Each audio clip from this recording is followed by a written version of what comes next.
better than Kate Moody to guide us through that. Kate, a very good evening to you. Hi, Mark. Now, more bad news for Boeing as it racks up more losses. Yeah, widely expected here, Mark, but still pretty staggering when you look at the scale of them. I do just want to point out, while we're talking about problems for Boeing, a satellite that Boeing built and designed has unexpectedly disintegrated, exploded while in orbit. The reasons for that still unclear, but obviously another unwelcome headline for the American aerospace giant. Back on Earth, losses of nearly $6.2 billion over a 3-month period. That includes nearly $2.5 billion from the defense unit alone. It brings Boeing's losses for the year to date to nearly $8 billion and nearly $40 billion over the last 5 years. Boeing hasn't turned a profit since 2018, when the first of 2 fatal crashes of its best-selling 737 MAX aircraft began its stretch of safety, financial, and reputational problems. The third quarter earnings were a first big test for new CEO Kelly Ortberg, who took over in August.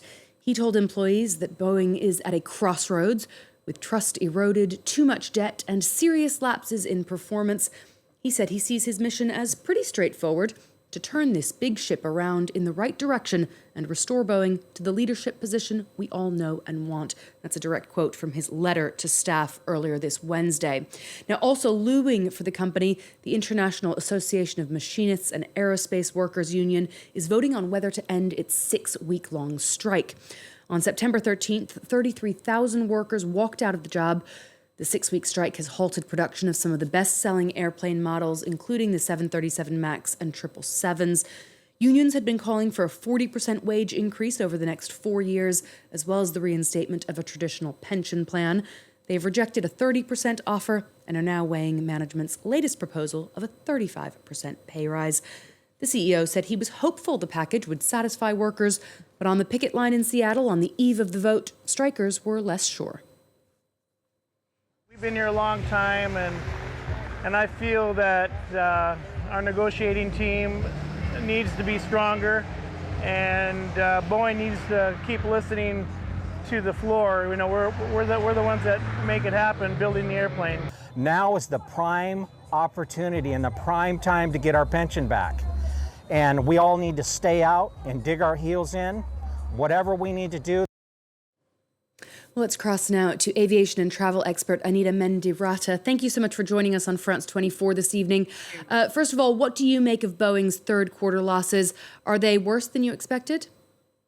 Admittedly, they were not worse than I expected, but thankfully, at least we know what to expect going forward. There was huge concern about what the results were going to be. Now we know exactly what the situation is. And importantly, we know what the CEO needs to do. What has been very reassuring is that he's owning the opportunity to really take the Boeing company brand and the industry into a stronger future. We know what the situation is. He knows what he needs to do. Let's talk a little bit more about that new chief executive. Kelly Ortberg has been in charge since August. He told investors his top priority is to bring about a fundamental culture change to Boeing. Can he do that? It's absolutely possible, but it's a long trek because it's going to take time to be able to re-embed a new culture. Internally as well, we need to look at the culture of trust that needs to be developed, but also externally when it comes to regulators, it comes to the supply chain, and it comes to customers. So it's going to be a long trek.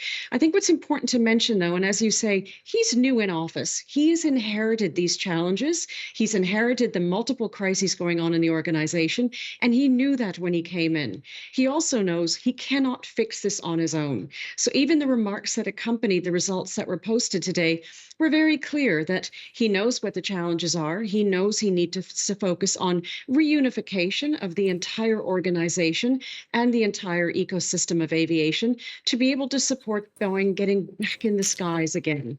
Because ultimately, nothing is going to happen in global aviation in terms of development, both recovery post-pandemic and sustainable development, unless Boeing is producing once again.